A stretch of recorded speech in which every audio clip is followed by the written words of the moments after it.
오늘 말씀의 제목은 책망, 회개, 쉼 이런 제목으로 함께 은혜 나누기를 원합니다. 오늘 성경에는 하나님께서 인간을 구원하시는 하나님의 구원의 방식 두 가지에 대해서 이제 말씀하고 있습니다. 그러니까 하나님, 특히 예수님이 이 땅에 오셔서 하신 그 사역이 예수님만의 사역이 아니라 예수님의 앞에 그 길을 예비했던 침례 요한의 사역과 예수님의 사역이 함께 어우러져서 그 당시 사람들에게 복음이 전해졌었습니다. 그런데 이 세대가 그렇게 하나님이 침례 요한을 통해 예수님을 통해 하나님께로 오라, 회개하라, 결국 우리의 방식, 삶의 방식을 버리고 이제 하나님의 방식대로 살아가는 것을 말합니다. 근데 결국은 사람들이 반응이 없는 거죠. 이런 말씀을 하신 이유가 무엇이냐면 침례 요한이 와서 광야에서 외치고 회개하라, 하나님의 왕국이 가까이 왔다라고 얘기할 때 많은 사람들이 물론 침례를 받고 그들이 회개했다는 그런 부분들이 분명히 있었지만 국가적으로 돌이키지 않고 또 많은 종교 지도자들이 무관심하고 오히려 그것을 귀신 들렸다 이렇게 얘기했다라는 것이. 그래서 마태복음 오늘 11장 16절에 보면 이 세대를 무엇에 비유할까, 어디에 비유할까 했을 때 두 가지를 말씀하셨죠.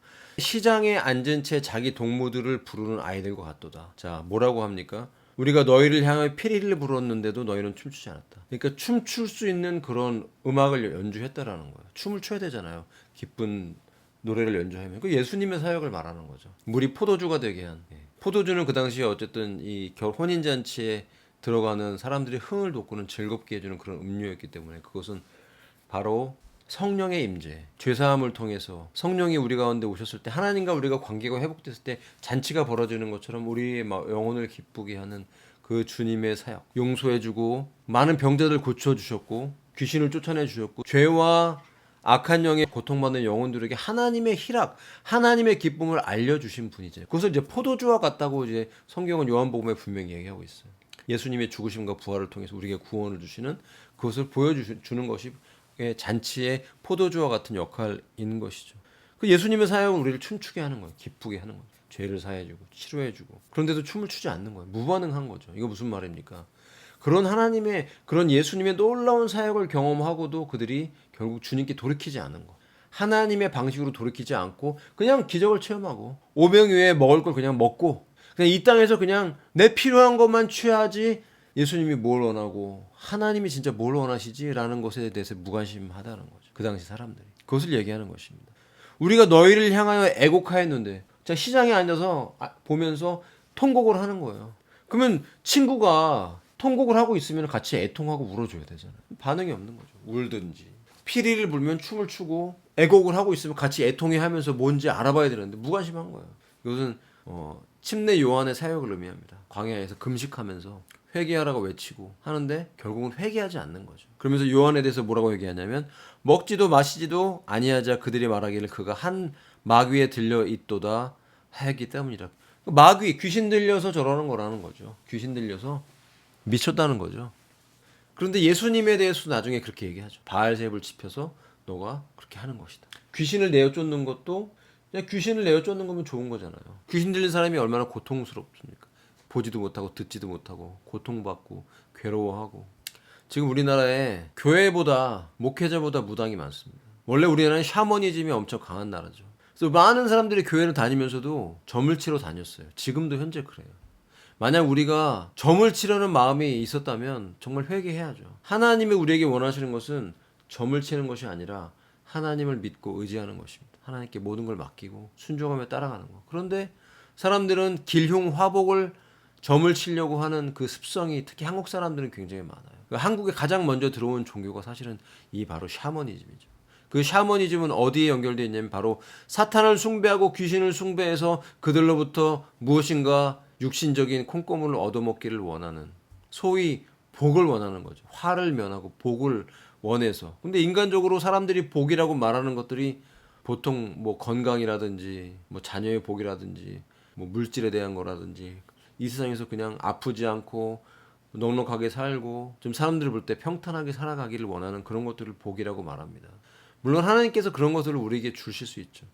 그러나 하나님과 아무런 상관없이 이 땅을 살아가면서 귀신을 숭배하면서도 그런 인간적으로 누릴 수 있는 복을 얻을 수 있다고 한다면 그것을 진정한 복이라고 할 수 있을까 하는 것이죠. 진정한 복은 하나님이 정말 우리에게 주기를 원하시는 것은 하나님과 화목하게 되기를 원하는 것입니다. 하나님과 친해지는 거죠. 하나님과 친해진다는 건 뭐냐면 우리 안에 있는 그 죄성이 십자가에서 주님과 함께 죽고 내 맘대로 살지 않고 주님을 따라 사는 것인데 이것이 얼마나 시간이 오래 걸리는지 모릅니다. 인간은 그만큼 죄인이라는 거예요. 얼마나 자기 멋대로 살려고 하고 얼마나 하나님이 주시는 복을 누리길 원하면서도 하나님의 뜻대로 살기보다는 내 맘대로 살고 싶어하는 그 욕망이 얼마나 사람들은 강한지 모릅니다. 이걸 말하는 거죠.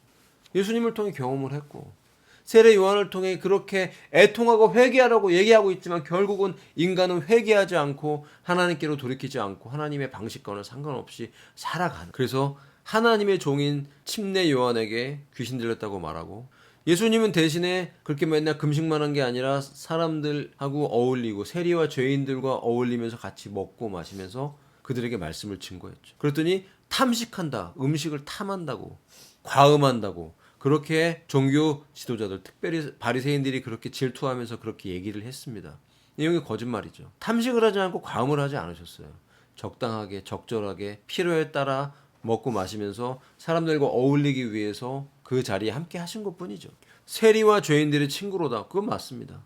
근데 세리와 죄인들을 사람들은 특히 종교 지도자들이라고 하는 자들은 싫어하죠. 나는 그들과 같지 않다라고 하면서 그들은 기도하고 자기의 의를 자랑하는 자들이었고 주님은 그 죄인들을 구원하기 위해서 그들과 함께하는 자리에 있었던 것뿐이죠. 죄인을 사랑하신 것이지 그 죄의 방식을 따라 살지는 않으신 거죠. 세리들같이 착복하고 창녀들처럼 음란하게 그들과 함께 어울렸던 것이 아니라 그 죄를 사해주기 위해서 함께 하신 것. 임마누엘 하신 것. 하나님이 우리와 함께 계신다. 임마누엘. 이것이 바로 예수님의 진짜 이름인 것입니다. 그러나 지혜는 그녀의 자녀들에 의해서 정당함이 입증되느니라. 그녀의 자녀들이 뭡니까? 지혜의 자녀들은 행위를 말하는 것입니다. 행동.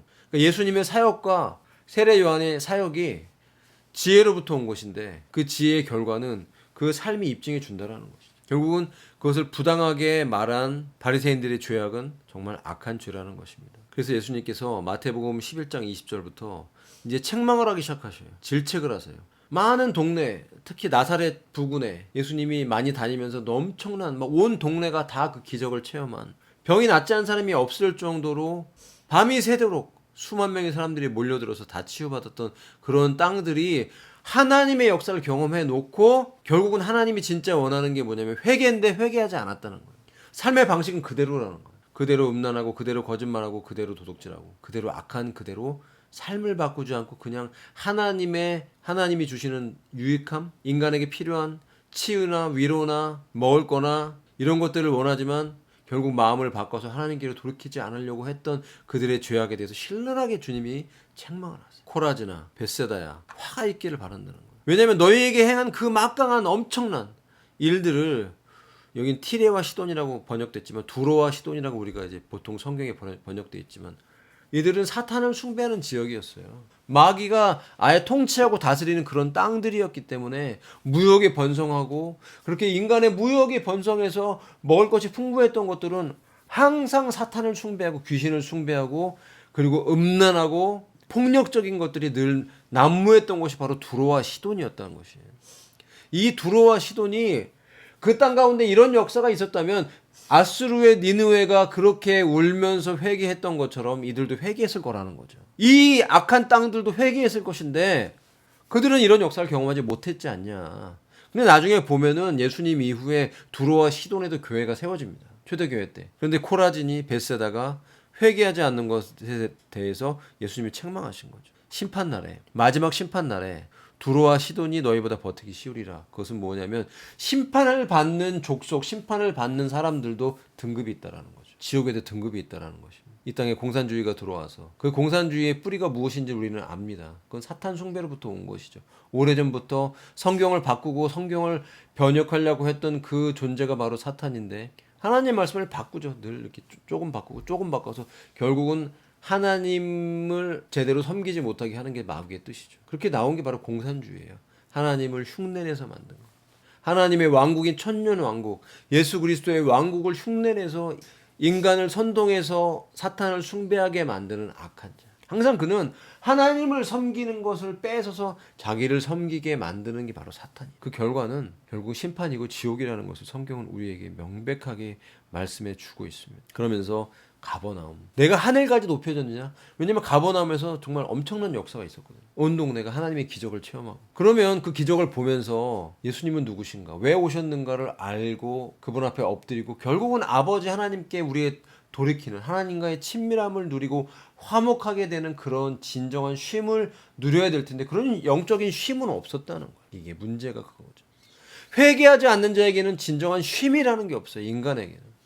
인간은 묵직한 죄가 본능적으로 우리 안에 정말 깊은 깊이를 알 수 없는 우물처럼 그렇게 인간의 내면을 살펴보면 그렇게 죄의 계곡이 깊다라는 거예요. 돌을 우물에다 던졌는데 한참을 떨어지는 거죠. 우물의 깊이를 알 수 없어서. 이런 것처럼 인간의 죄라는 것은 이렇게 엄청난 것입니다. 내가 지옥까지 끌어내려치리라. 소돔이라는 땅, 소도미즘이라고 그러죠. 그 동성애를, 동성욕을, 남자가 남자를, 여자가 여자를 부끄럽게 행했던 그 악한 것 때문에 불을 맞아서 멸망했던 그 소돔 땅에 만약에 이런 예수님의 역사가 있었다면 그들은 회개했을 거라고 얘기하는 거죠. 근데 가버나움은 왜 회개하지 않았냐? 고라진과 베세다는 왜 회개하지 않았냐? 주님이 진노하시는 거예요. 주님의 책망이 있죠. 은혜를 많이 주셨는데 결국은 삶의 방식을 바꾸지 않았을 때 예수님이 어떤가를 성경은 기록하고 있는 것입니다. 심판의 날에 소돔 지역이 너보다 견디기 쉬우리라. 심판을 받는 거죠. 백보자 심판대 앞에 결국은 맨 마지막 교회도 그리스도 앞에서 심판을 받지만 믿지 않는 자들도 주님 앞에 심판을 받습니다. 그 모든 최후의 심판 끝에는 지옥이 불이 타는 연못이에요. 얼마나 불이 타는지 지옥조차도 그 연못으로 던져지고 사탄과 그의 모든 쫄개들도 귀신들도 다 그곳에 영원토록 타는 그 불에 던져지는데 그 불못에서도 층이 있다라는 거죠. 그런데 이렇게 책망을 하신 이후에 예수님께서 감사를 하세요. 하늘과 땅의 주이신 아버지여 감사드린나이다. 이는 당신께서 이런 것을 지혜롭고 총명한 자들로부터 숨기시고 세상에서 지혜롭다 나는 지혜로워 나는 스스로 알아 라고 말했던 종교 지도자들에게는 눈을 가리워버리고 아기들에게는 이런 것들을 계시하셨다. 이런 진리를 계시하셨기 때문입니다. 누굽니까 이 아기들이? 제자들이 제자들. 예수님께 나와서 그 말씀을 듣고 주님이 원하시는 대로 순종하는 자들, 회개하고 그 말씀대로 따라 살려는 자들, 결단한 자들, 그들이 바로 아기들이라는 거예요. 이렇게 하심이 당신의 목전에서 보기 좋으셨기 때문이다. 그러면서 모든 것들이 나의 아버지로부터 나에게 넘겨졌나이다. 하나님 아버지의 권세가 authority, 권위가 아들인 예수님께 넘겨졌다라는 것입니다. 그런데 아무도 아들을 몰라요. 이 아들 예수님이 누군지를 몰라. 어디서 왔는지를 모르니까 쇠리와 죄인의 친구라고 지금 책망하고 있는 거예요. 나중에 결국은 바알세불이라는 마귀의 왕과 동급이라는 거죠. 그 힘을 빌어서 귀신을 쫓아낸다고 예수님을 책망했던 그 악한 자들의 죄악이 있죠. 오직 아버지만 아시나이다. 또한 아들과 누구든지 아들이 아버지를 알려주려고 작정한 자 외에는 어떤 사람도 아버지를 모른다. 그 말은 하나님 아버지도 모르고 사람들이 하나님 아버지를 섬긴다는데 하나님을 모른다는 거예요. 그러니까 하나님이 아버지가 보내신 아들도 모르고 결국은 아들을 모르는 건 아버지를 모른다는 얘기죠. 일종의 이것은 비밀이고 계시라는 거예요. 누가 하나님이 눈을 열어서 보여주지 않으면 모른다는 것이에요. 아들과 누구든지 아들이 그분을 계시할 자 외에는 어떤 사람도 아버지를 모른다. 그러면 누가 그 눈을 열어서 계시를 해주고 누가 그 아버지를 알게 하냐. 아들이 눈을 연 자는 아들을 알고 그 아들을 안 자는 아버지를 아는 이 구조. 그리고 이 권위가 누구에게 있냐. 예수님께 있다는 거죠. 그건 예수님의 작정이고 예수님의 뜻이에요. 오늘 우리가 예수님을 알게 되고 계시가 열려서 하나님 말씀을 알게 돼서 결국 그 비밀이 뭐냐면 바로 아들이죠. 아들인 예수님을 알 때 구원을 받는 것이고 그 구원이 바로 하나님과 우리가 화목하게 되는 이 비밀을 알게 된 거예요. 누구의 작정으로? 예수님의 작정인 거죠. 오늘 우리가 이 자리에 앉아서 예배드리고 여태까지 예수님을 알게 되고 그래서 구원받게 된 이것이 비밀인데 누가 이것을 알려줬냐? 아들의 작정으로 알려준 거죠. 그러면서 이렇게 말씀하십니다. 심하게 책망을 하고 난 다음에 왜 책망한 것일까요?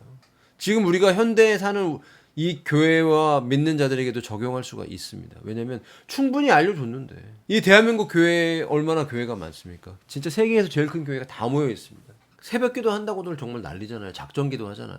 뭐 1,000번째 매일매일 헌금하면서 1,000번째 드리는데 저는 정말 진짜 회개해야 된다고 생각해요. 정말 조심해서 영적으로 해석되지 않으면 그런 1,000번째가 샤머니즘이 되는 거예요. 정말 조심해야 돼요. 물론 기도의 응답이 뭔가 올 수가 있어요.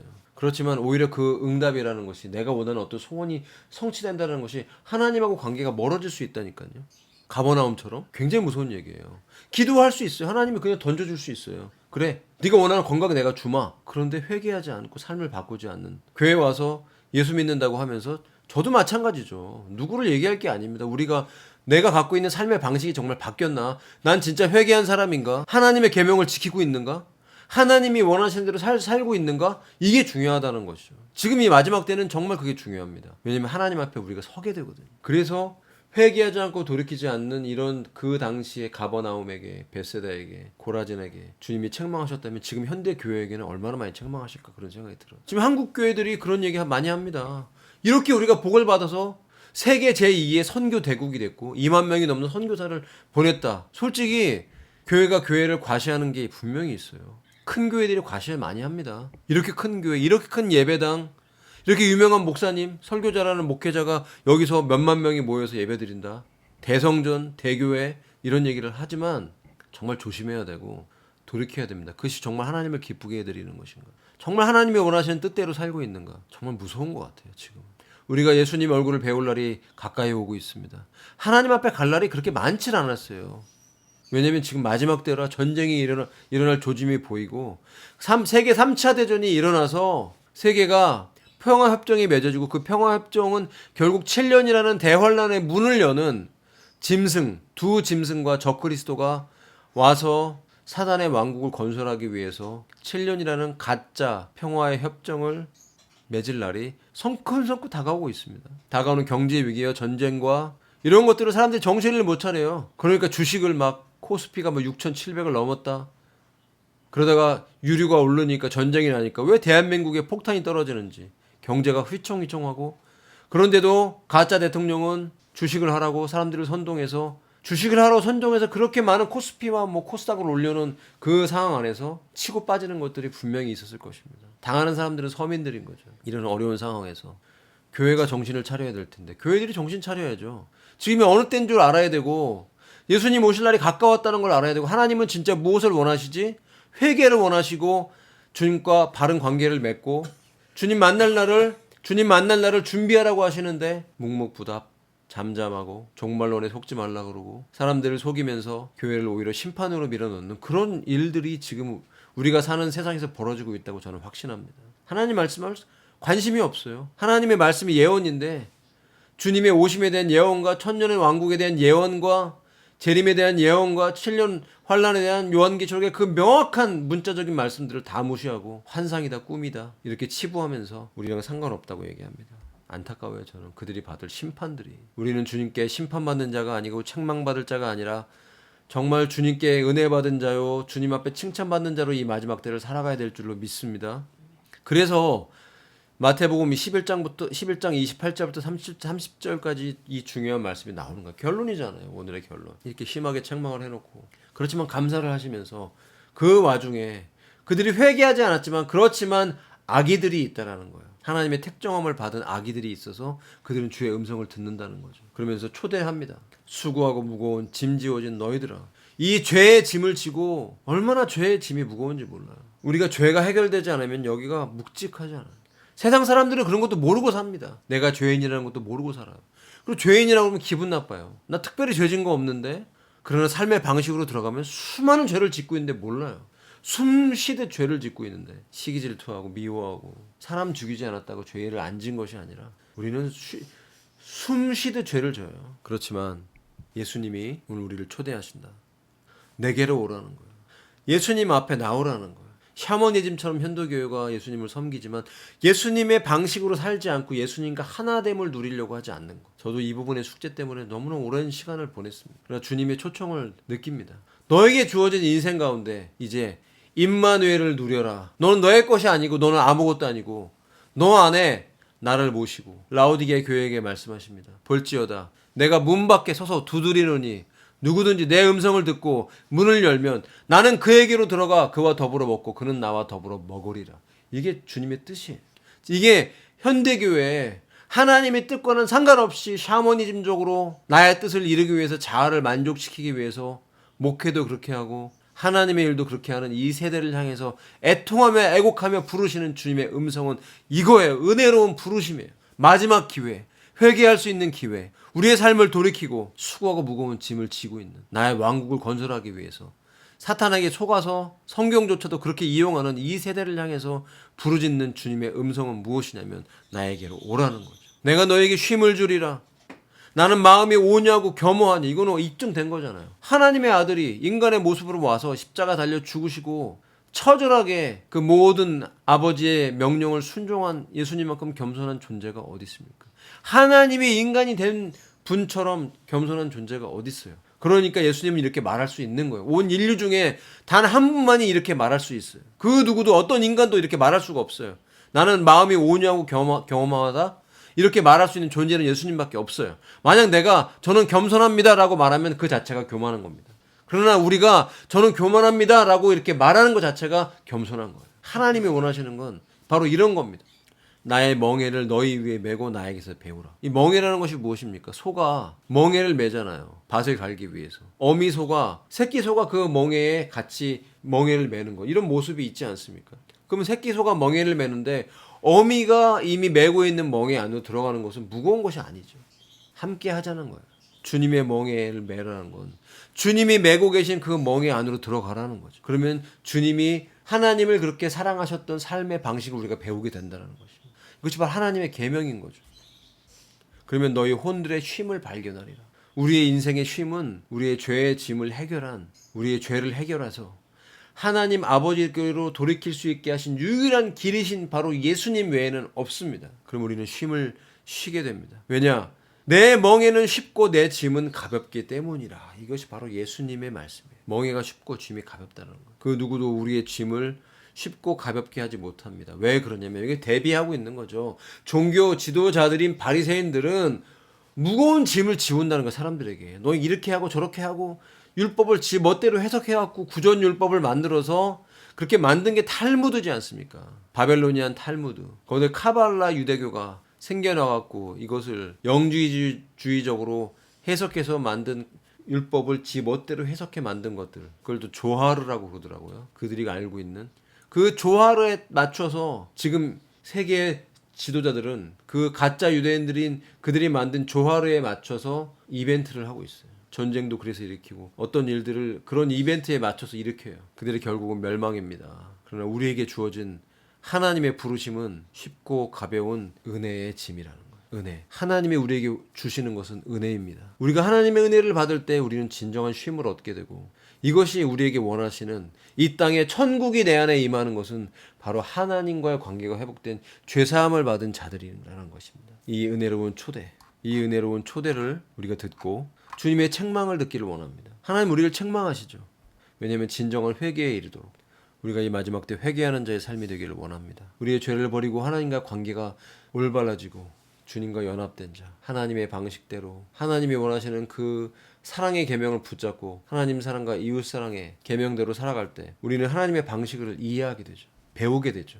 순종하게 되죠. 이것이 우리에게 주시는 쉼이다. 쉼, 안식. 이 안식을 누릴 수 있기를 예수님의 이름으로 축복합니다. 쉼을 누리시기를 바랍니다. 진정한 회개가 내가 잘못 살아온 게 있다면 정말 돌이킬 수 있는 은혜로운 시간. 정말 이 주님의 부르심을 듣고 우리뿐만 아니라 이 한국교회와 세계교회가 이 음성을 듣고 돌이켜서 주의 오시기를 준비하는 진정한 회복과 쉼이 일어나는 놀라운 은혜가 있기를 예수님의 이름으로 축복합니다.